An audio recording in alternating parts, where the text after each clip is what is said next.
Don't fuck up and don't fuck yourself. Hi, everybody. Welcome to the Rude Cooking School podcast. I'm your host, John Hauser III. There's three of me. I will not be taking any questions on it.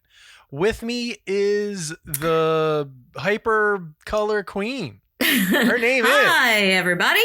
It's Jeni Peck. You thought you got rid of me, but you didn't, because I'm here right now. Yay! What's up? How's it going? Good. I'm good. I am cheerful and wearing my very bright tie-dye shirt from, what is this from? A brewery? A brewery? Brewery. The place where they make beer in Columbus, Ohio. I love collecting brewery t-shirts. Yeah, it looks like, I was going to say it kind of looked like a Laverne and Shirley thing because of the L, but it's an L and a G, right? Yeah, I already forget the name of the brewery because it's on the back, and I'm not going to take my shirt off. Maybe later. Okay. Yeah, don't do that. Yeah. So what kind of brewery was it? It was kind of the classic. They had everything. They had lagers, pilsners, a sour, something dark. Land grant? Yes. How did you know? How'd that happen? Because I'm... Your magic. Yep. That was one of the most impressive and quick Googles I've... Thank you. No, I just knew. I know all the breweries in all of America. Yep. In Columbus, Ohio, they have a cool space. Like they have a big outdoor space with like the dome tents that you can like hang out in. It's a lot of fun. Yeah. So you have like they got like pickleball courts and fucking... Yeah, they got it all. Basketball and bungalows and shit. This place is huge. Our cousin Shelby took us there, who lives in Columbus. Columbus is a cool town, man. Like, there's really good food, lots of stuff to do. Fucking killer ice cream. Grater's is in Columbus. You can get it at grocery stores, but try it out. Their ice cream is ridiculous. They, while we were there, they had a sweet corn ice cream, and I like wanted to go get it every day because it was so good. But that sounds good. It was like a local special. They didn't ship it out to like grocery stores. But wow, that place is big. They got like a campus. That's what they call land grant? it. Yeah, land grant at their Franklinton campus. Yeah, it's like it's like a building, and then across the street there's like a whole setup thing with food trucks and like all of that, but pretty legit. Why do you think a lot of breweries don't have in-house food? Is there a reason for that? Maybe it's a permitting thing because like you have to get a different permit and pay more business license stuff for a restaurant, and like maybe they don't want to deal with it because running a brewery is very different from running a restaurant. I'm sure. So maybe they don't want to like, and the profit margins are tiny. Like maybe they think that it's not worth it. It's just easier to have a truck pull up and then just just eat from the truck. It's nice to have variety and. When it comes to the food trucks, and I feel like it's just become a thing, like everywhere, like breweries, you just expect that there's going to be a food truck, which is kind of cool. I like that. Yeah, that's why I was saying, because every brewery I go to, it's always truck time, Yeah. And some of them I get, like, like Mobtown up the street, they have room for it, right? Like, they have enough room for the brewery and the tap room where you just drink. Yeah, because think about the build out too, because like restaurants is really expensive to build out. Like totally. A kitchen, a brewery, it's just a warehouse, and the most expensive is the equipment, I guess. Yeah. But have you ever been to Mobtown? I haven't. I drive by there all the time, and I know you know the dudes. Yeah, Dave Carpenter, friend of the show, has been on here. Yeah, but I haven't been. To be honest, I haven't been drinking a lot. Yeah, no, I know. Yeah. But no, in the past I haven't been to many breweries lately. You would like their beer. It's good. There's not they don't do a zillion hazies like a lot of places do. They do some. Yeah. I'm a light beer girl. I like lagers, pilsners, ambers. They do a thing that's called pasta water. That's like an Italian an Italian lager. And it tastes like beer. It's great. Like a Pilsner or Kel. Yeah, it's a Pilsner. Yeah. Yeah. That like I've been finding myself when I drink beer, which is very not often anymore. I find myself buying Pabst. Yeah. Classic. Because I like it. I hate Natty Boh because it's sweet. Yeah. But it tastes like beer, and that's what I want now. Mm-hmm. Yeah. It doesn't cost $20 a 4-pack. Yeah. And it's just light and refreshing. It's a summer thing. I'll crave a beer in the summer and something like crushable. Right. And you could drink 6 of them and not be like destroyed. Yeah. Because it's like barely 4%. It's like, all right. Yeah. So, I was at his brewery a few weeks ago because they had a chili cook-off. Ooh. And a friend of mine borrowed my slow cooker to keep it. He entered and, made a chili. He made a Skyline chili, and it was good. And there was a lot of bad chili. I'm always amazed. Like, I've done a couple of those things. Like, been the judge of a couple chili cook-offs. We did one once together. Yes. And the hubris of people that are just like, yeah, this is good enough to be in a fucking competition. Yeah. It's like, ma'am, sir, no, it's not. I always love the one person who does the white chili. Yeah. And it's like, or the vegan chili, and they keep going, it's just as good. No. It's like, no, you just want to force your shit on us. And that's not to say that vegan chili can't be great, because it can be. You just don't know how to cook, and you're just trying to act like it's good. Yeah. Yeah. I feel like a lot of times, though, a lot of the chilies have really great ingredients and all that stuff, but they don't season it right. There's not enough salt. That's the big thing. So it just tastes like beefy tomato water. Right. It was funny because David's wife actually was in the competition, and she actually had my favorite chili, and she didn't win, which I was like, you guys are fucking crazy. But she actually did. She put spices in her chili, and she was like, we sat there and talked for 30 minutes about it. She was like, I think next, she's like a typical, like us. It's like, I think next time I'll switch out this for that. And, I need to figure out she's how to a nerd. Right. I need to figure out how to bump this part up. And I'm like, oh, if you just do this, she's like, oh my God. And then we were just talking about stuff. But yeah, it's amazing how people don't know that you got to put spices in it. Yeah. I mean, that's what chili is. It's nothing but spices. Yeah. But I'm not I also don't want to be a snob about the different styles of chili, because people people are like, oh, it's Texas. Not ground beef. It's just Texas style, New Mexico style, whatever. As long as it tastes good, I don't give a shit. I am picky about the beans, though. I fucking hate kidney beans. I just hate them. As soon as someone says there's no beans in chili, I'm like, I don't trust your judgment anymore. There can be beans in chili. When I think of chili, doesn't have to be no kidney beans. I don't like. Pinto beans are good. Or even pinto white beans are good. Even black beans can be good if you rinse them real good. Kidney beans are like eating small plastic eggs. When I think of beanless chili, I think of the chili that you put on. It's like a sauce that you put on hot dogs and stuff. Yes. Yeah. Which is apt for today. Yeah. Yeah. Speaking of, have you ever made your own hot dog chili? Yes, I have. It's really interesting. It's like a completely different thing. It's almost like a sloppy Joe-ish, more tomatoey, almost more ketchup. Well, I put ketchup in it. But even more cooked down. Yeah. It's literally a sauce. I mean, it's a sauce. It's a sauce. Yeah. But even more saucy than a bolognese is a sauce, because a bolognese has a body to it. Yeah.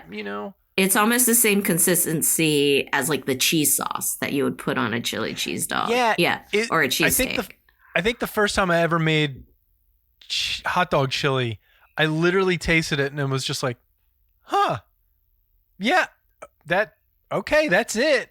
But that was a really weird cook. Just because you are just cooking the piss out of it. Because ground beef is already ground, and then you're cooking it till it's literally mush. Right. But something about it is delicious. Oh, without a doubt. Yeah. Yeah. I actually need to make some chili. Maybe I'll do it this weekend. Did you make anything good since we last talked? Anything interesting? Anything tasty? Nothing that super duper stands out. I did like a flank steak over the weekend. That was I haven't done weird. one of those. Did you grill it outside? I did. Nice. And I marinated it in. Oh shit! What was it that I marinated it in? Oh, I did pears and onions and soy sauce. Oh, like a bulgogi. Almost, sauce. yeah. Mm-hmm. And then Worcestershire sauce, because the original recipe was just pear and Worcestershire sauce, and I was like, that sounds awesome. That's interesting. And then when I put them together, I was like, I just need something. So then I just started adding stuff to it. By the way, it's pronounced Worcestershire. Yes, that's Worcestershire sauce is exactly. Worcestershire. Wash your sister sauce. Yes, exactly. Perfect. But yeah, I just kept adding things to it and then blending and then adding and blending. And then finally I was like, okay, that's fine. And then, did that for a couple hours. And then I bought a bunch of tomatoes and then just covered, like, as a base, I put down sliced onion, like pretty thickly sliced, onion, and then put tomatoes on top of that were cored, covered them in olive oil and then salt and pepper and some spices. And then when I had the fire raging, I just put them in and let them roast until they kind of collapsed on themselves. And then just had that as a side with the flank steak once I cut it on the bias when it was done. Nice. And that's a good side. It's one of my favorite. It's one of my favorite sides now.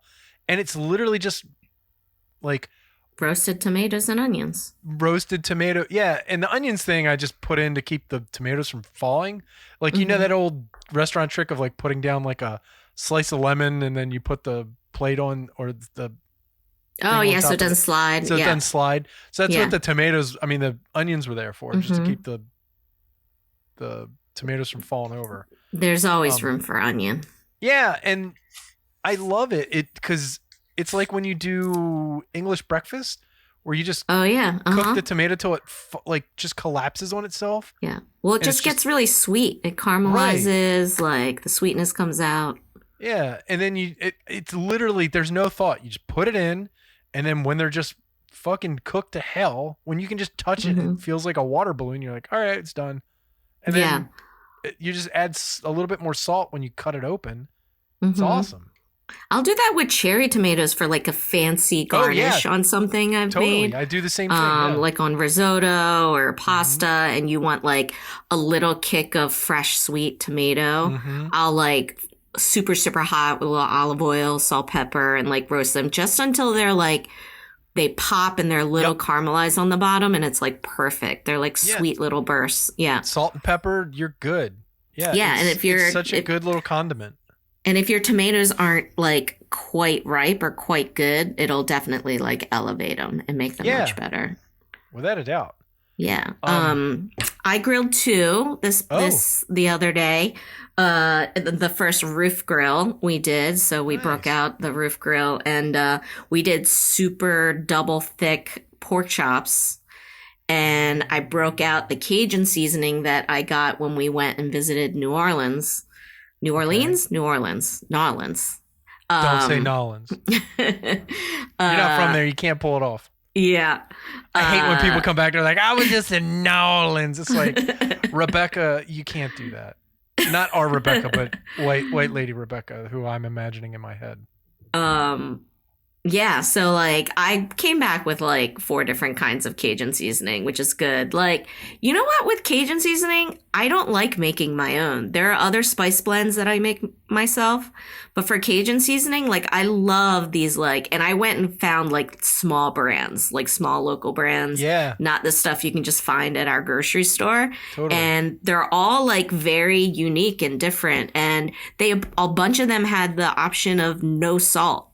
so you can control Which the is salt. great. Because a lot of them is just like half of it is salt. Salt bomb. And yeah. if you want more seasoning or flavor, you oversalt your food because you're just like dumping it in.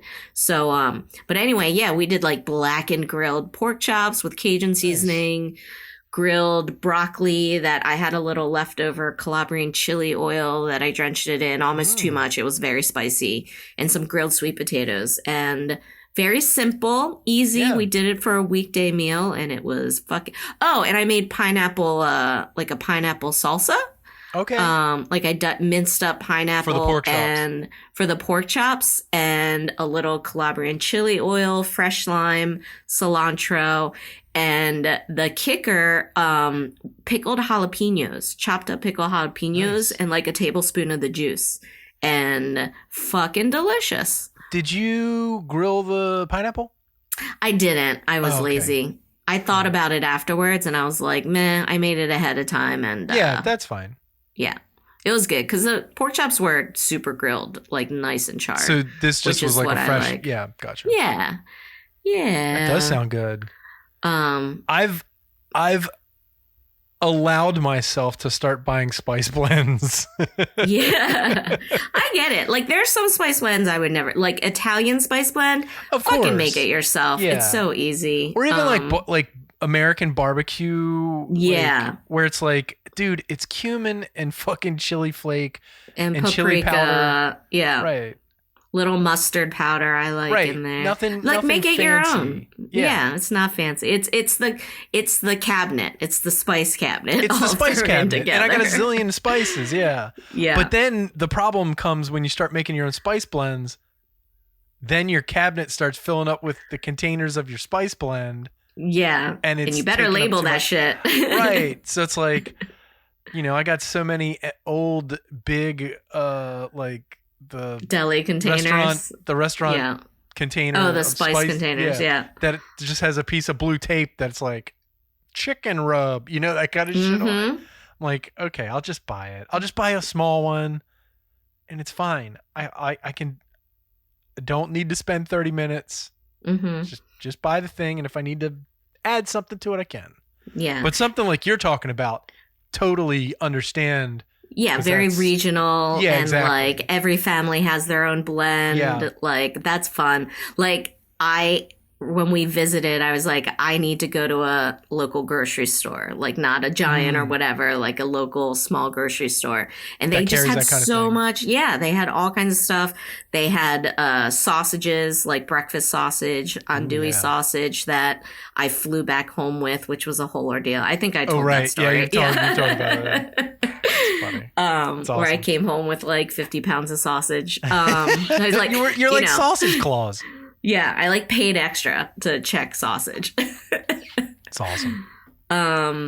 Yeah, so that was good. Oh, we've gotten into the habit of having weeknight Reuben dinner. What? Making our own Reuben sandwiches, and fucking satisfying, man, because like I crave Atman's all the time. Sure. But like, it's expensive. We'd is. like to keep it as a treat to go on the weekend, blah, blah, blah. But I was like, I'm really craving a Reuben. I'm going to get all the shit. And we did. And I made my own like Russian Thousand Island style dressing. Okay. And we did the classic rye bread and griddled it up with some butter and sauerkraut, Swiss cheese, like nothing crazy. Like, we didn't Where are you veer getting the from corned beef classic. from? Just the grocery store. Like, for home, like, we didn't get crazy. It's boar's head pastrami. Okay, yeah, that. We switched to pastrami actually because I like the spices. Okay, so you're just doing boar's head pastrami, Yeah, So, man, it does bread, the job. Thousand Island, kraut, cheese, pastrami. Oh. Yeah? No, How are you I have doing a it? special order. So I'm That's- griddling the okay. bread, and I put cheese on both pieces of bread as it's griddling, so it melts. That's what I would do too. Yeah. And then in a separate thing, I'm heating up the pastrami and the sauerkraut. Then I Okay. put the pastrami on the cheese on both sides. Okay. And then I put Thousand Island on both the sides with the meat. And then I Okay. put sauerkraut in the middle. So it's like a And then sauerkraut bring sandwich. it together. Yeah. Okay. Yeah. And it's I feel like, because I want you the do more sauce on the meat. Do you do more sauerkraut than normal people would? I try to pack it on there. Yeah. I like a lot of sauerkraut. And like, I forget what brand, but like, I'll get just the bagged brand of sauerkraut. I'm not too picky. That was my next question. Okay. But, and I don't zhuzh it up. Like, it's the bagged sauerkraut that I heat up. Like, it's a weeknight meal. Right. Like, I was craving a fucking Reuben. It's not going to be the same thing as Atman's. That sounds really fucking good right now, too. It's a great week. And some chips. I let myself have some chips. Yeah. Yeah. It was great. And last week we did turkey pastrami because we were trying to be healthy. And it was shockingly good. Like, it was satisfying. Yeah, I mean, turkey pastrami. It's really all about the spices on the outside. Yeah. You know what I mean? Yeah. How are you making your Thousand Island? What are you doing? Let's see. Sweet relish. Okay. Ketchup, mustard, mayonnaise. Yep. Little lemon juice. What else is there? Maybe a pinch of sugar I like in there. A little hot sauce. Not much. I like it. Yeah, like a little heavy on the mustard. And if I wasn't lazy, I would turn it into Russian dressing where I would add chopped up hard-boiled eggs in it. Yeah. Yeah, which is like fucking amazing. Is that good on a pastrami? Yeah. I don't think I've ever had it. Yeah. I can't imagine it would be bad. Yeah. It's like a fortified Thousand Island. Yeah. It's almost like a crazy mayonnaise-y, mustardy egg salad on top of your sandwich. There is no time or place where egg salad doesn't make something better. I'd put that shit on ice cream. Just kidding. We're going to talk. Well, I don't know if eggs. Probably egg salad too. We'll talk about that on weird things in a bit. All right. And then the other night I was craving this for like fucking ever. I made like a Thai basil chicken lettuce wraps the other night. Ooh, yeah, that's always good. Because I was just really craving that sort of spicy Thai basil flavor. Mm-hmm. And, I just bought some chicken thighs and then just did the whole two-handed chop up with a chef knife until it was kind of minced. Nice. And a little dark soy sauce, a little sweet soy sauce. Yeah. Yeah. Little oyster sauce. Bird's eye chili, fish sauce, a lot of fish sauce, a lot of lime juice, sugar. And it was awesome. And then tons of Thai basil. Went out to H Mart the other day and nice. It's so different. It's really so different. Like, if you have to, you can sub Italian, but the Thai basil is so different. Yeah. It's so more funky and earthy. More mint adjacent. Yeah. I threw some mint in at the end for freshness. And then, I was really proud of myself because the only thing that I deviated from at H Mart is I got myself some curry leaves. Because I never have it on curry leaves or fresh. Well, I'm gonna freeze them. Yeah, because I need them all the time for stuff, and I just don't have it. Nobody sells it around me. Yeah, so I'm like, fuck this, I'm just gonna buy it. If you need kaffir lime leaves, I have a bunch in the freezer. Oh, okay. Sam, our mutual longtime friend, her neighbor has a plant and they're like, it's coming out of their ears. Oh, right. So I got a big old Ziploc bag of them and there's no way I'm going to get through all of them. So congratulations to Sam on getting engaged, by the way. Yay! Yeah. The happiest news I've received in a very long time. Leanna literally fucking screamed and started dancing around the kitchen we were in. We were at someone else's house and she lost her fucking mind. She texted us because we're not on Facebook much anymore. But I started crying. And I'm not a crier, but I'm just so happy for them. Yeah. I got teary too because it's they deserve happiness, yes. You big baby. Hey. That's okay. It's okay to cry. Emotions are good, you guys. Exactly. It's okay to cry. Let them in, let it out. But so like went to H Mart and I was like, okay, just stay fucking focused. Go crazy.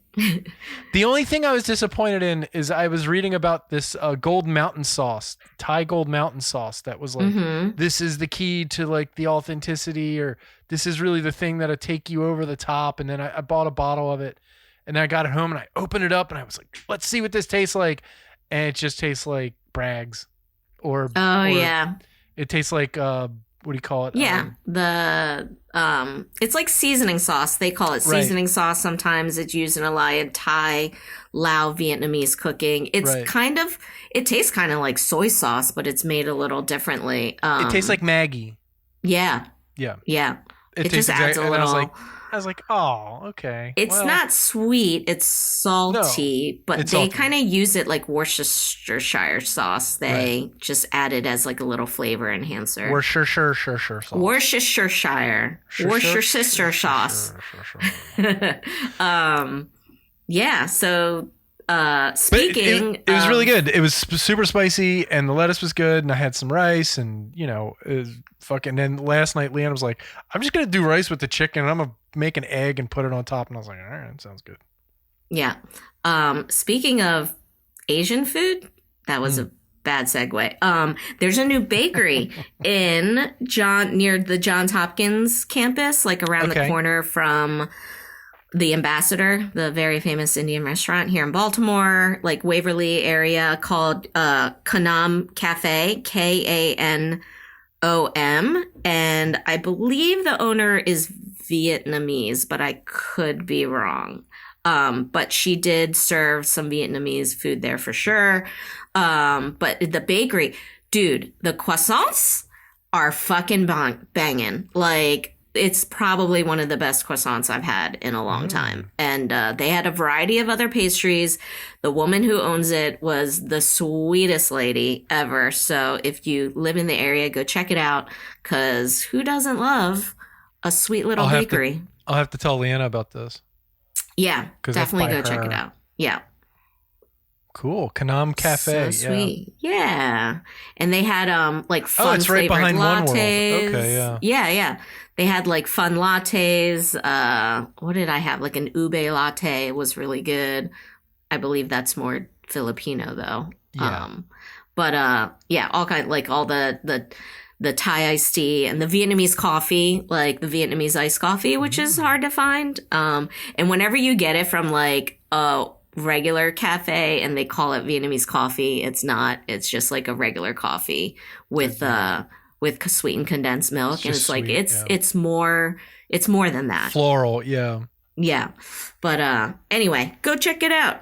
Delicious. Okay. And then happy Farmers Market, happy GFX Farmers Market to all those who celebrate. It started last week. Nice. Yeah. I was disappointed because I went and got my favorite veggie burrito ever, and it was not good. Oh no. Maybe they're a little rusty from the break. They moved them. They're now, remember Best Fish on the Planet people? Yeah. That's where they're at now. And where are the fish people? Not there. Really? I didn't see them, no. Oh no, I love them. Yeah.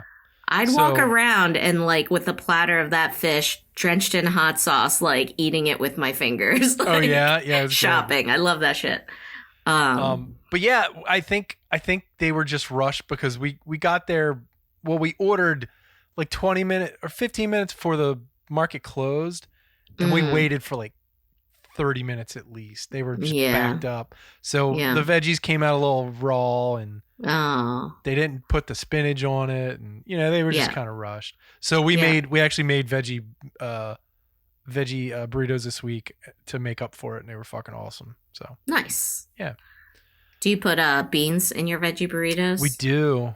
Do you put rice in your veggie burritos? Nice. It was rice, beans, red peppers, yellow peppers, onion, spinach. I think that's it. Oh, and cheese. Nice. Oh, what's great is this year. Do you remember how they had like a cooler out front where you could get the little containers of their verde and roja salsa, and then little things of sour cream. They have them in pre-sealed packets that they've clearly like made themselves. Yeah. So now you don't have to worry about that shit opening up in your bag, which has happened to me before. But you just rip the all sealed corner up. Off. Nice. Yep, it's awesome. It's really smart. Like homemade ketchup packets. Yeah, it's really smart. Cool. I want that machine. Yeah, I mean, it's just a sealer. Yeah, that's true. So, which I got to get a new one. Mine died on me. My vacuum sealer. Oh, the vacuum sealer. Yeah. Oh no. Yeah. Don't get the Anova branded one. Oh no, I wouldn't do that. Yeah. It's probably not. Yeah, good. it's all Is right. it not Even good? though probably expensive for no reason. Lila got it for me as a gift with the it's the Anova is a immersion circulator for sous videing, and it came as a set. Yeah. And it does the job, but it doesn't do well when you have like a wet marinade in with the meat, in with the stuff, and you're trying to vacuum it out. Like, even in the directions it says it's not supposed to really do that, but I do it anyway. But like, that's so stupid because I do like a wet marinade where it's like I'll have stuff, a little olive oil, garlic, or or whatever you're doing, and if there's any little bit of liquid in there, it turns into a mess. But yeah, the next one I buy is going to be a wet sealer where you can do that kind of thing, because there's nothing worse than trying to anticipate what it's about to get. Okay, let me do it now before the stop the vacuum right before the liquid, because it'll fuck up the seal. Yeah. So, All right. Well. Okay. Speaking of. Yeah. Okay. So here's my segue. The reason that I found out that my sealer was not working was because I had leftover hot dogs from Binkert's when we made Chicago hot dogs a few weeks ago. Mm-hmm. And I went to vacuum seal the other 8 hot dogs that we didn't use and found out that the vacuum sealer was closed. So, so did you like suck the air out with your mouth? And, I did. I just put it in a bag and I just put it in a fucking, a zip bag. But, to go with that is today's hot dog day, and it's the first in a series of regional hot dog episodes we're going to do periodically. Yeah, love it.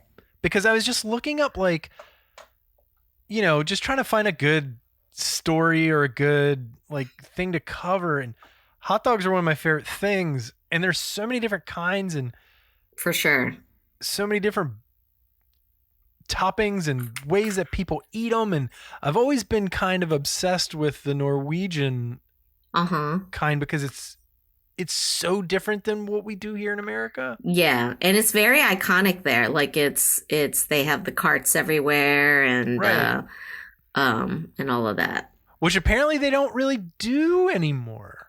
Oh yeah, it's kind of gotten lost. Yeah, that's a shame. Who doesn't love a hot dog off a cart? But it's definitely a hot dog culture, and it's kind of their national snack. Hot dog culture. What? Hot dog culture. Yeah, that's my band name. Yep. So let's get into it a bit. So all right. So apparently in Norway, hot dogs are universally great. So at sporting events, gas stations, convenience stores, festivals, birthday parties, people put them in thermoses and bring them on hikes, which I'm like, that is so fucking smart. Yeah. Right? Like now I'm like, holy shit. Like, because Crosby's got like a really tall thermos. I'm like, man, you can stick like it would totally fit in there. 6 Binkert's footlong dogs in there, right? Holy shit. On May 17th, which is Norway's National Day, the country's dogs? What's that? Of hot dogs or just their national it's like their July day? 4th. It's like their July 4th. Yeah. The country's 5.4 million people celebrate by eating an estimated 13 million hot dogs. Damn. That's not a big country. 5.4 million people. They eat 13 million hot dogs that day. But if you include quote unquote sausages, it's 20 million altogether. Jesus. Yeah. So they're all eating like four a piece. Pretty much. Fucking I could crazy. do that. Yeah, that is crazy. Yeah, totally. Me too. I'm like, I could fuck up 4 of those things. Because they're long and skinny. They're not like the big old honky. I hate a thick ass hot dog. They're not thick. Yeah, if it's too thick, the ratio is off. It's gross. That's what she said. Wait a minute. What did she say? If it's thick, what? It throws the ratio off. Bad. Sorry. Yeah. You can hit the side of the coffee cup, but not the bottom. You know? I wouldn't know anything about that. Neither would I. I can't hit either, so it's fine. Norwegians have a long history of loving sausages. The sausages of the Viking tradition called, and please, I'm sorry, I'm gonna fuck up all these pronunciations. I looked up so many of these. This is one of the only ones I couldn't find. It's Kjeleormer, Kjellamor, which means kettle worms, for how they were coiled in the pot. Okay. So, which eventually evolved into Norway's Christmas sausage.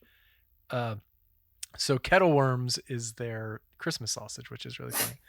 But the pride of the Norwegian gas station stems from their import to the Nordic countries following World War II. Pølse med brød, directly translated as sausage with bread, is Norway's version of the American style hot dog. So, American fast food came to Norway in full force in the 1950s, bringing hot dogs and soft serve. So, Ooh. Yeah, isn't that interesting? So soft serve, I guess, is a big thing over there too. Of all the fast foods, those are strong Yeah, foods. And they go well together, right? Mm-hmm. I don't know how many times I just dip a hot dog in some soft serve. Why not? You can dip a fry in a Frosty, so. I mean, yeah, it probably wouldn't be awful. No, it's I wouldn't be disgusted by it if I had those two things itself. in each hand. Just the dog itself, not the whole like, hot dog, the whole shebang. No, not when you find out what's on it. So young people especially enjoyed hot dogs at the time, and they quickly became part of the local culinary culture. Today, 6 out of 10 Norwegians eat at least one hot dog a month. So, like, I don't think I at least eat one hot dog a month. No, I don't eat it that often. Like, probably, like, we'll have a hot dog night every other month. Yeah. I try to fit them in there. Like, we'll do chili dogs and shit. Or, like, you know, a couple weeks ago we had Chicago dog night, which is going to become, like, we enjoyed that so much. Thing. It's going to be like a thing. Yeah. I feel like it's the hot dog consumption is sporadic. Like, I'll go months without a hot dog, and there'll be summertime, and you go to a couple barbecues and eat 3 hot dogs in a sitting. And that's the thing, right? Yeah.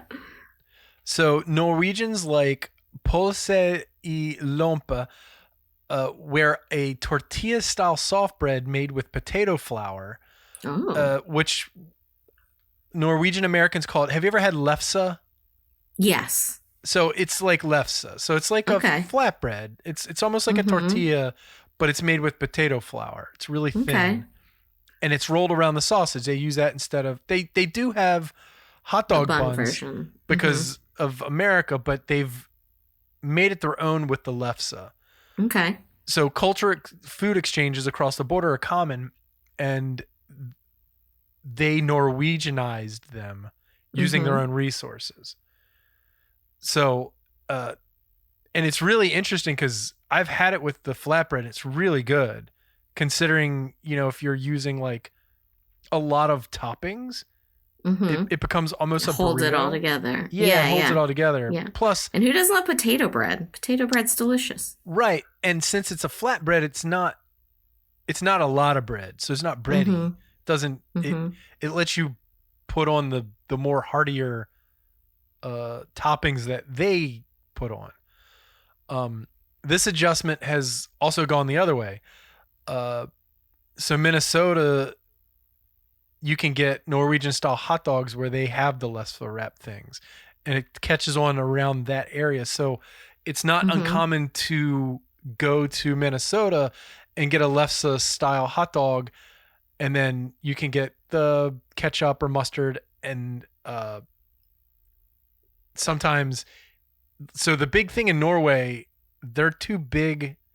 I mean, of course, ketchup, mustard, because the Americanization part, but their two big toppings are potato salad or shrimp salad.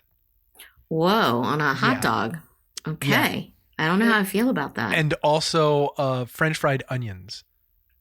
All right, that makes sense. That's so, good. Like, have you ever had I've talked about this a million times, a logum? No. So I don't think so. There was a restaurant around here who did logums, and it's sort of based on the Norwegian / like just Icelandic kind of thing, Mm-hmm. where I think logums are Icelandic, but it's so lefse, mashed potatoes, shrimp salad, lettuce, hot dog, French fried onions and mustard, and then it's all wrapped up. And that it's sounds not delicious. And it's not yellow mustard. It's like a like a grainy, hearty mustard, but it's fucking incredible. Like the mashed potatoes and the shrimp salad and the French fried onions, which they put a ton on there, really make this. I don't even know how to describe it. It's just so fucking good together. Mm-hmm. And then the hot dog, their dogs are different than ours. They're not super. Do they have a skin? They do, but they're really which is funny to say this, they're not as spicy as ours. Yeah. Like literally they're, because people don't know this, but there's a lot of spices in hot dogs, but in a good balance. So you don't, it's not like chorizo or something with like jalapenos or, that kind of thing, like where you get like a really aggressive sausage. Mm-hmm. There's like mustard powder and cumin and but it's enough to, it's all subtle. Yeah, it's all subtle, but theirs is even less so it's kind of just, the sausage is kind of like a salty meat, and it's kind of just texture and snap of the nice skin, right? So within Norway itself, there are regional hot dog preferences. Around Oslo, people prefer Wiener sausage, often popular for the neck, which is the snap as you bite into it. And that's Knekk, neck. In Western and Central Norway, people refer to the grill sausage, a smoother American-style dog.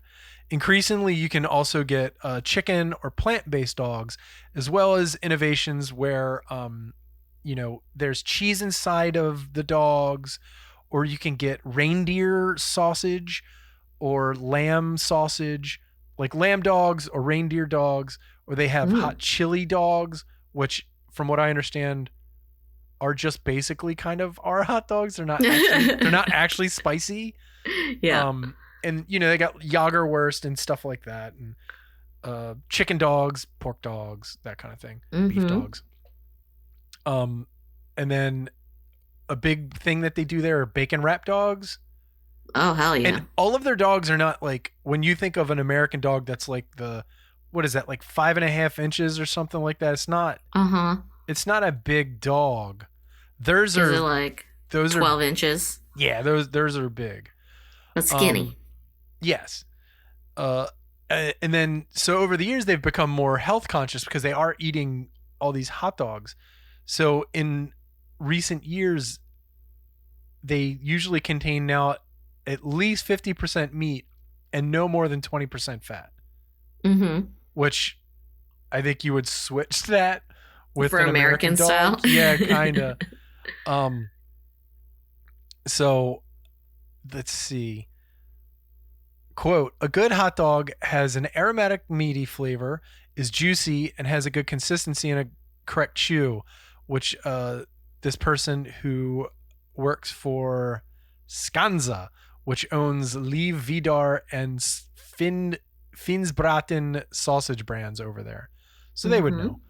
The ubiquitousness of gas station hot dogs stems from a business decision by Arne Vidar, son of the founder of Liv Vidar himself, back in the 1980s. Quote, Liv Vidar takes gas stations seriously. We run a sausage school for staff at the stations. What? Yeah, dude. And we follow up closely to make sure that they serve the best dogs, prepared perfectly so that they'll have the right core temperature at the time of eating. Yeah. I'm going to go there just to get these gas station hot dogs. Dude, me too.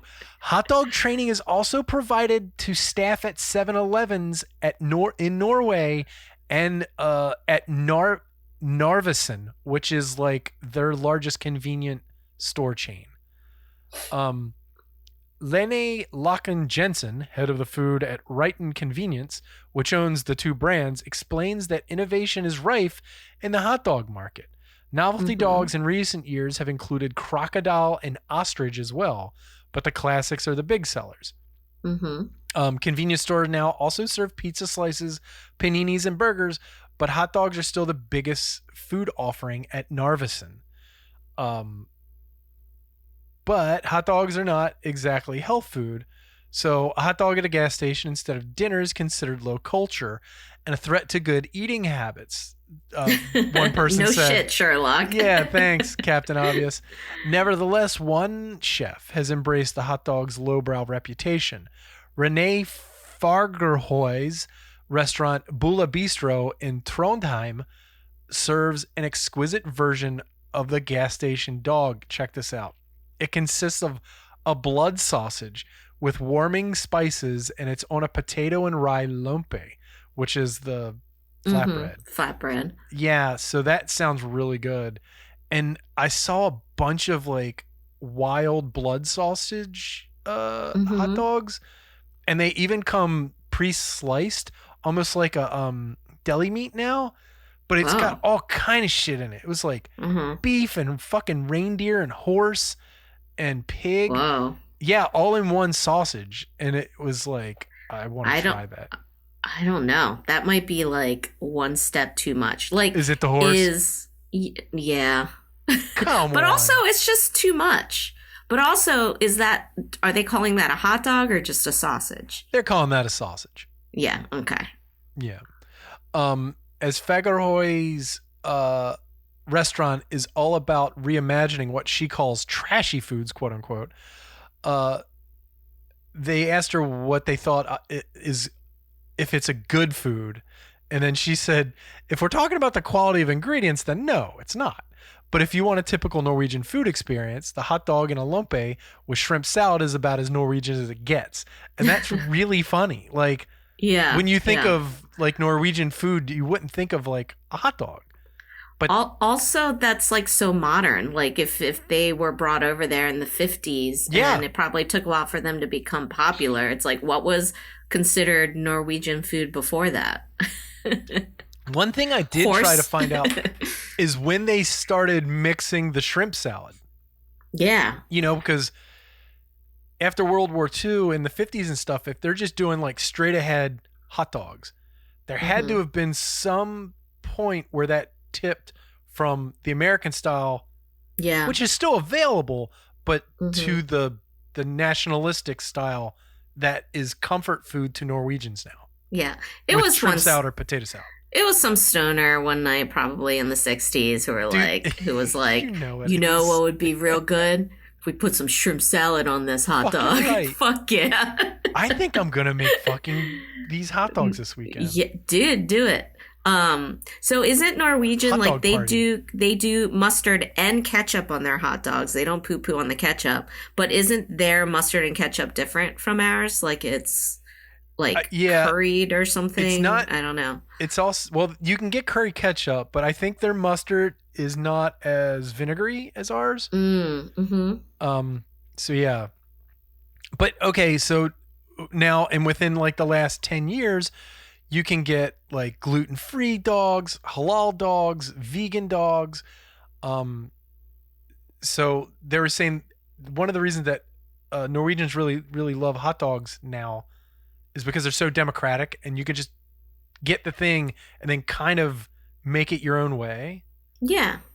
And so it's like a blank slate that you can do whatever you want with. Yeah, and that's what's great about it. Like, there's a recipe in the funny to say a hot dog recipe.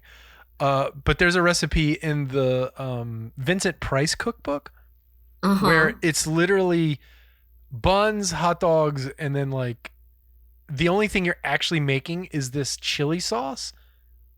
And you cut the hot dogs in like a swirl and grill them so they get crispy around all the edges. And then you put on this chili sauce and sort of set the sauce, put that on the bun, and then put a little bit more of this barbecue sauce on there. And I tried it once and it's fucking awesome. But like, shit like that. Sounds good. Yeah. Or then you go to Chicago and it's like, oh, we're going to put a whole salad, a pickly salad on there, which is amazing.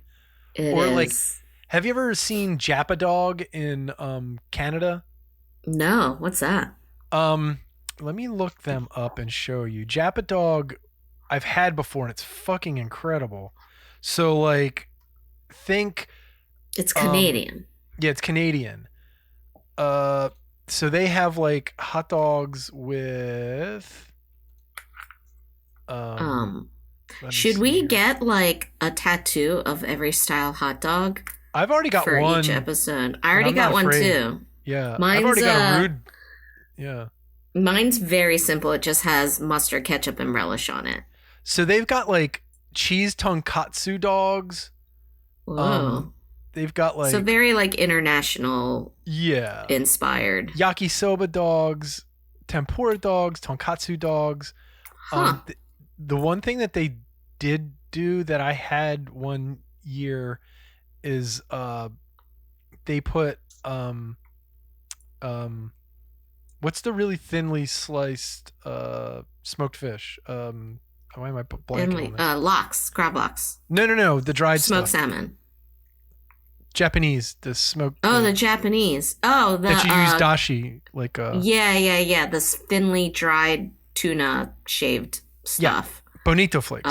Bonito flakes. There you go. So it's like the sauce that you put on onomaki, that like so it's that sort of like mayonnaise-y sweet soy sauce, and then the dog, and then Kewpie, and then scallions, and then the bonito flake.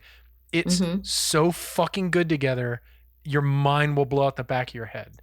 Yeah, like that sounds good. Yeah, I wonder if that like evolved in Canada with like Japanese like immigrants, or is that like a Japanese thing that was influenced by like American hot dogs and then brought over to Canada? I don't know. Yeah. Because it sounds very like, I don't know about in Japan, but in Korea, there's like a whole new, it's definitely like for the young people, but a whole new like food movement of all of these Korean American like mishmash things, which is different from here. Like here, it's more Americanized, and then in Korea, the American food is Koreanized, and it's very interesting. So like they have a kurabuta terrameo, which is a bratwurst, grated radish, green onion, special soy sauce, right? They got another one that's like rice and all kind of other stuff on top of the dog. Like it just looks really fucking good. Like but that's that. But let's go back to the Norwegian dogs. So these are the different kinds that I've seen. Let me see. So we talked about the Pølse, which is the dog itself.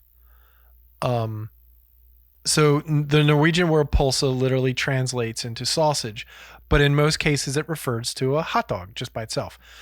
Certainly there is no other context to specify a particular type of sausage.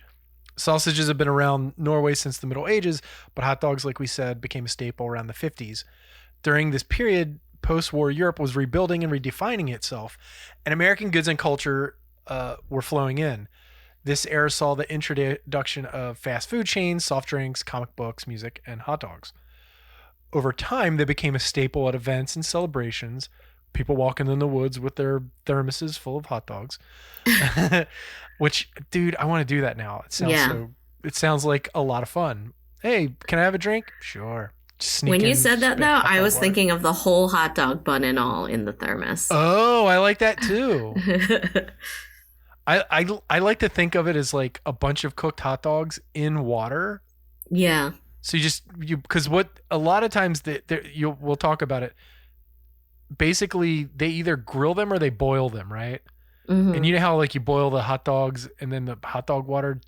When I was a kid, when nobody was looking, I'd kind of drink some of the water because it's just a salty, delicious hot Only dog you. water.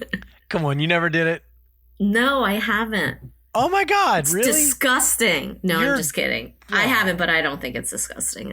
I'm jealous that I did not partake. Okay, well, it tastes good. Shut up. So there's, a lot of different kinds of, so like Gilda is a big maker of, and I'll show you what that looks like in the package. Why can't I share my screen? There you go. And so Gilda is the people that make it. So they got like a bratwurst and like a chorizo kind of thing. Mm-hmm. So these are some of the pulses that they have, and like I looked on the Gilda website, and they make a ton of different kinds of sausages and stuff. But like anywhere you go, there are train stations, airports, ferries, campgrounds, convenience stores. The place we talked about, Narvesen, 7-Eleven, sporting events, all that shit. It's kind of like here, but I have a feeling theirs are a little less disgusting sometimes. Well, that's the other thing. It does sound like there's like a big quality control thing. Yeah. I mean, to our the point where 7-Eleven hot dogs are scary. Right. I mean, if they're like going out of their way to make sure that the internal temperature is cooked, if they're trying to train these guys on the exact, like there's more care in it. Yeah. Yeah. So the Pølse retains the original essence of hot dogs, but it's been adapted to appeal to Norwegian taste. This means that to an American, Norwegian hot dogs might be bland, like I talked about. So there's the Grillpølse, which is the default hot dog of Norway. It's what you get if you order a pølse without specifying.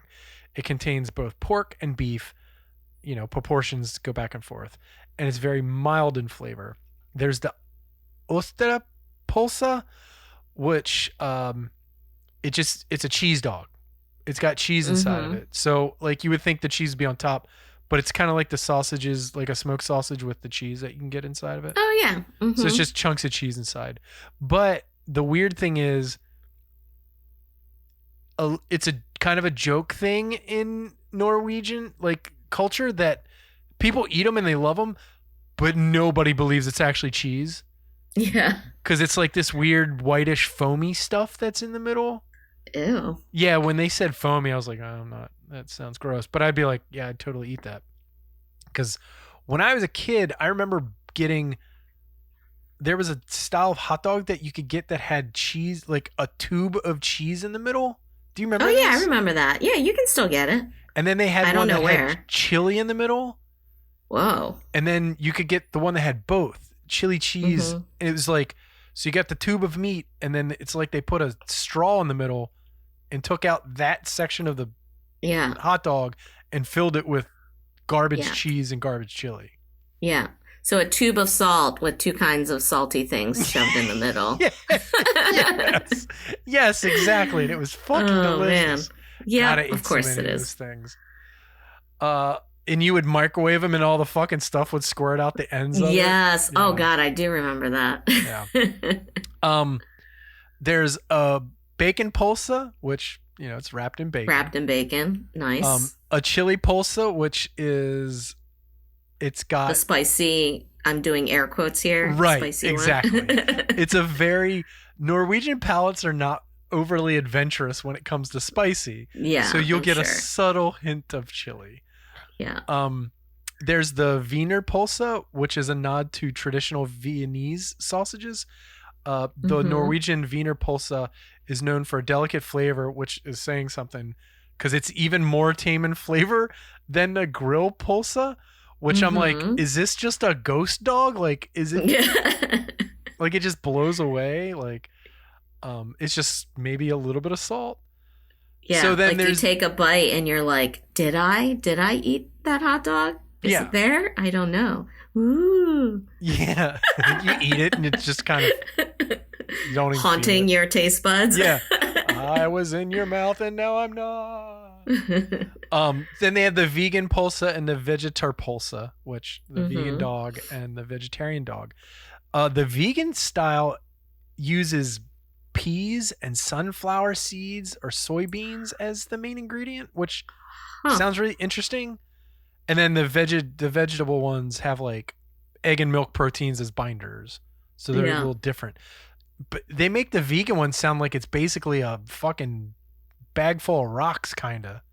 Yeah, or like I don't know, some kind of veggie burger type thing in tube shape, I guess. You see, I would have gone more like the tofu skins and like the tempeh and like that route more, because there's like a chew to it. And then there's also a middag Pølse, which just translates to dinner sausage, which is from everything that so this is a little girthier and shorter. This is the sides, not the bottom coffee cup guy. Yeah. But it's usually eaten with potatoes and vegetables, but it doesn't have a skin. Okay. So that's the big difference there. Yeah. And then sides and toppings, like we said, the flatbread. Then they have Norwegian ketchup, which is pretty much our ketchup. And then they have Norwegian mustard, which is generally much sweeter and less vinegary than the American kind. Oh, weird.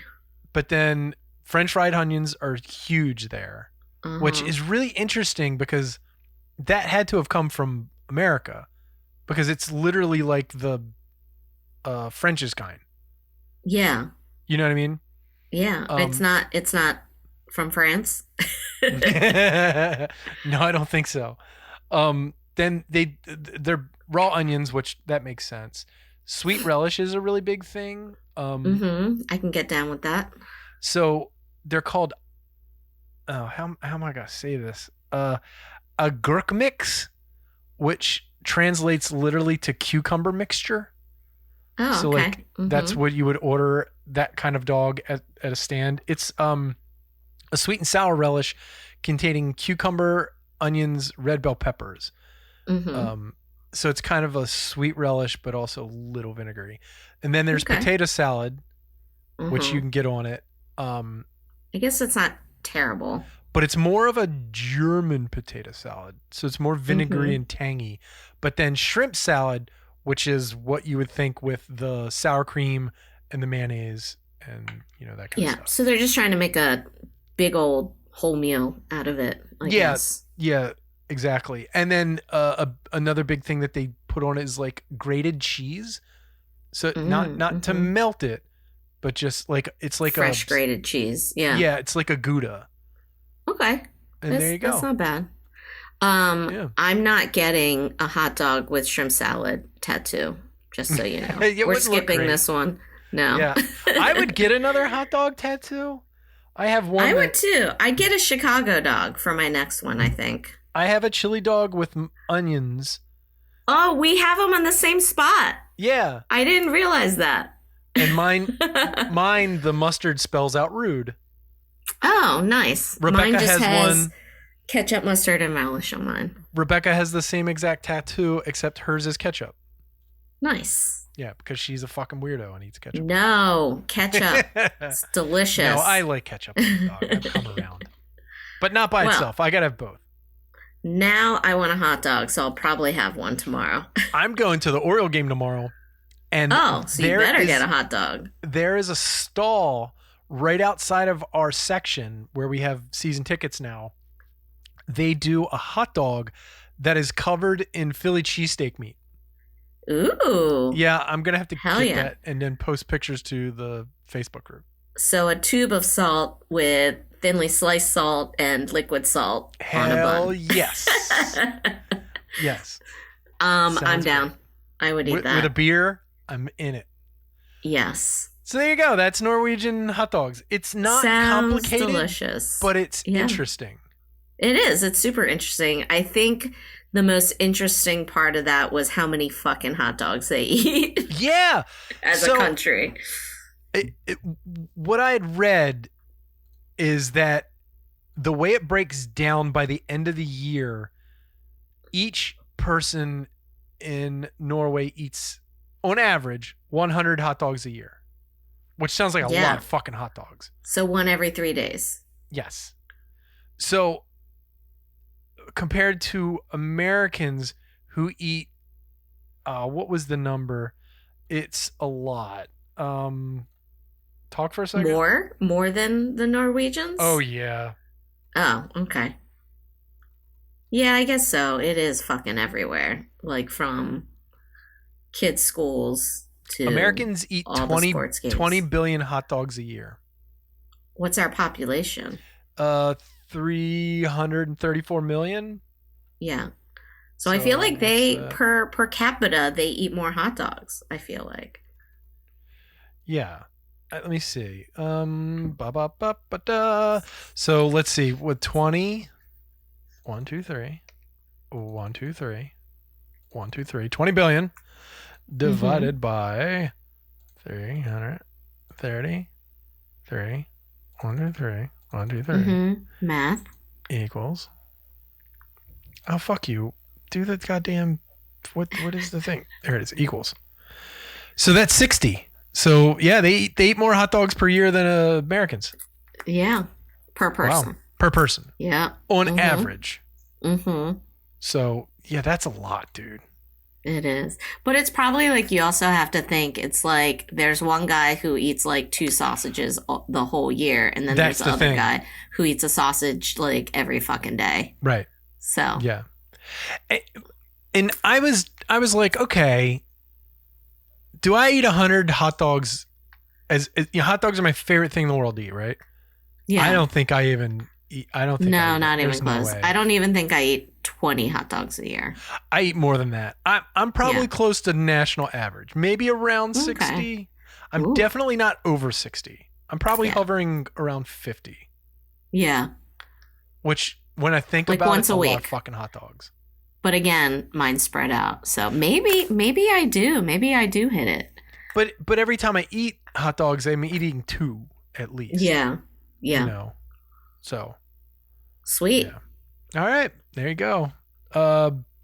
Thank you for listening to the Rude Cooking School podcast.